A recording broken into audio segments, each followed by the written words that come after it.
ಮಾತೆ ಅಕ್ಕಮಹಾದೇವಿಯ ಕೈ ಹಿಡಿಯಲು ಬಯಸಿದವನು ಉಡುತಡಿಯ ಅರಸ ಕೌಶಿಕ ಎಂಬ ಜೈನರ ದೊರೆ. ಆತ ಒಂದು ದಿನ ವೈಹಾಳಿಯಿಂದ ಹಿಂದಿರುಗುವಾಗ ಮೆರವಣಿಗೆಯ ಸಂಭ್ರಮವನ್ನು ನೋಡಲು ಮಹಾದೇವಿ ಗೆಳತಿಯರೊಂದಿಗೆ ಬಾಗಿಲ ಬಳಿ ಬಂದು ನಿಂತಿರುತ್ತಾಳೆ. ಆಕೆಯ ಮೇಲೆ ರಾಜದೃಷ್ಟಿ ಬಿದ್ದು ಅವಳ ಅನುಪಮವಾದ ಸೌಂದರ್ಯ ಅವನ ಮನದಲ್ಲಿ ಮೋಹ ಉಕ್ಕಿಸುತ್ತದೆ. ಆಕೆಯ ಕೈ ಹಿಡಿಯಲು ಕಾತರಿಸಿ ತನ್ನ ಜನರನ್ನು ಅವಳ ತಾಯಿ ತಂದೆಗಳ ಬಳಿಗೆ ಮದುವೆ ಪ್ರಸ್ತಾಪಕ್ಕೆ ಕಳುಹಿಸುತ್ತಾನೆ.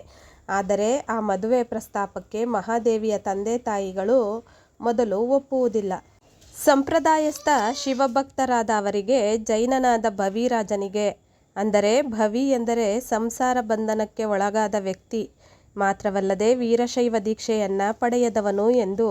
ಹೀಗಿರುವಾಗ ಇವರಿಗೆ ತಮ್ಮ ಮಗಳನ್ನು ಹೇಗೆ ಕೊಡುವುದು ಎಂಬ ಧರ್ಮಸಂಕಟ ಒಂದು ಕಡೆಯಾದರೆ, ಒಪ್ಪದಿದ್ದರೆ ರಾಜನಿಂದ ದಂಡಿಸಲ್ಪಡಬೇಕಾದ ಭೀತಿ ಮತ್ತೊಂದು ಕಡೆ. ಈ ಪರಿಸ್ಥಿತಿಯಿಂದ ಪಾರಾಗಲು ತಂದೆ ತಾಯಿಯರೇ ಮಹಾದೇವಿಯನ್ನು ಕೌಶಿಕನಿಗೆ ವಿವಾಹ ಮಾಡಿಕೊಟ್ಟರು ಎಂದು ಹರಿಹರ ಕವಿಯು ವರ್ಣಿಸುತ್ತಾನೆ.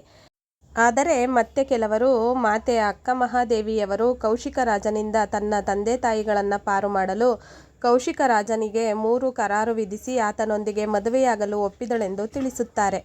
ಆಕೆ ಒಲ್ಲದ ಮದುವೆಗೆ ಒಪ್ಪಿದ್ದರೂ ತನ್ನ ಶೈವ ಧರ್ಮಾಚಾರಗಳಿಗೆ ಭಂಗ ಬಾರದಂತೆ 3 ಕರಾರುಗಳನ್ನು ರಾಜನಿಗೆ ವಿಧಿಸಿದಂತೆ ಕವಿ ಹರಿಹರನು ಈ ಮುಂದಿನ ಸಾಲುಗಳಲ್ಲಿ ಚಿತ್ರಿಸುತ್ತಾನೆ. ನೀವೆಂದುದಂ ಮಾಳ್ಪೆನೆಂತ ದಕ್ಕೆರಡಿಲ್ಲ, ನೀವೆನ್ನ ಮನದೊಳಿದ್ದಂತೆ ಮಾಡುವುದೆಲ್ಲ, ಎನ್ನಿಚ್ಛೆಯೊಳು ಶಿವನ ಪೂಜೆಯೊಳು ನಲಿದಿಪ್ಪೆ, ಎನ್ನಿಚ್ಛೆಯೊಳು ಮಹೇಶ್ವರರ ಗೋಷ್ಠಿಯೊಳಿಪ್ಪೆ, ಎನ್ನಿಚ್ಛೆಯೊಳು ಗುರುವಿನಂಗ್ರಿ ಸೇವೆಯೊಳಿರ್ಪೆ, ಎನ್ನಿಚ್ಛೆಯೊಳು ನಿಮ್ಮ ನೃಪನ ಸೇವೆಯೊಳಿಪ್ಪೆ, ಇಲ್ಲಿ 3 ತಪ್ಪೇನ ಸೈರಿಸುವೆ ನೆರಿದು, ಅಲ್ಲಿಂದ ಬಳಿಕ ಒಲಿದಿಂದಿಪ್ಪೆ ನಾನುಳಿದು. ಇದರ ಭಾವಾರ್ಥವೇ ಹೇಳುವಂತೆ, ನೀವು ಹೇಳಿದ ಮಾತಿಗೆ ನಾನು ಸಂಪೂರ್ಣ ಒಪ್ಪಿದ್ದೇನೆ. ನೀವು ನನ್ನ ಮನದೊಳಗೆ ಇರುವಂತೆ ನನ್ನ ಎಲ್ಲ ಕಾರ್ಯಗಳನ್ನು ನಡೆಸುವಿರಿ ಎಂದು ಭಾವಿಸುತ್ತೇನೆ. ನನ್ನ ಇಚ್ಛೆಯಂತೆ ಇಷ್ಟವಾದ ಶಿವನ ಪೂಜೆ ಮಾಡುವುದರಿಂದ ನನಗೆ ಆನಂದ ಸಿಗುತ್ತದೆ. ಅದೇ ನನಗೆ ಮನದ ಸಂತೋಷವಾಗುತ್ತದೆ. ಅಷ್ಟೇ ಅಲ್ಲದೆ ನನ್ನ ಇಚ್ಛೆಯಂತೆ ಶಿವಭಕ್ತರ ಸಂಘದಲ್ಲಿ ಇರುವುದು ನನಗೆ ಇಷ್ಟ. ಸತ್ಸಂಗದಲ್ಲಿ ಇರುವುದರಿಂದ ಸಂತೋಷ ಸಿಗುತ್ತದೆ. ಭಕ್ತರ ಸಂಘವೇ ಮನದ ಆಸೆ. ನನ್ನಿಚ್ಛೆಯಂತೆ ಗುರುವಿನ ಪಾದ ಸೇವೆಯಲ್ಲಿ ಇರುವೆನು.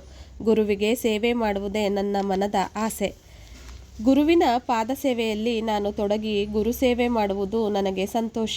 ನನ್ನಿಚ್ಛೆಯಂತೆ ನಾನು ಸದಾ ರಾಜರ ಸೇವೆಯಲ್ಲಿ ಇರುತ್ತೇನೆ. ನನ್ನ ಮನಸ್ಸಿನಿಂದ ಸ್ವಯಂ ಸಂಕಲ್ಪದಿಂದ ನಿಮ್ಮ ರಾಜರ ಸೇವೆಯಲ್ಲಿ ನಿರತರಾಗುತ್ತೇನೆ. ಆದರೆ ಅವರು ಇದೆಲ್ಲವನ್ನ ಶುದ್ಧ ಮನಸ್ಸಿನಿಂದ ದೇವರ ಮಾರ್ಗದಲ್ಲಿ ನಡೆಯಬೇಕು. ಇಲ್ಲಿ ನಾನು 3 ತಪ್ಪುಗಳನ್ನು ಸಹಿಸಿಕೊಳ್ಳುವುದಿಲ್ಲ. ಅದು ಮಾತುಗಳನ್ನು ತಪ್ಪುವುದು, ಅಹಂಕಾರ, ಅಜ್ಞಾನ, ದೇಹ ಮತ್ತು ಆಸೆಗಳನ್ನು ಸತ್ಯದ ದಾರಿಯಲ್ಲಿ ನಡೆಸಬೇಕು. ಹಾಗೆ ಮಾತು ತಪ್ಪಿದಲ್ಲಿ ನಾನು 3 ಬಾರಿ ಕ್ಷಮಿಸಿ ನಂತರ ಅಲ್ಲಿಂದ ತೆರಳುತ್ತೇನೆ. ಆ 3 ಷರತ್ತುಗಳು ಯಾವುವೆಂದರೆ, ಶಿವನಿಗೆ ಮಾತ್ರ ಮೊದಲ ಆದ್ಯತೆ. ತಾನು ಕೇವಲ ಮಲ್ಲಿಕಾರ್ಜುನನ ಪತ್ನಿ ಎಂದು ಭಾವಿಸುತ್ತೇನೆ.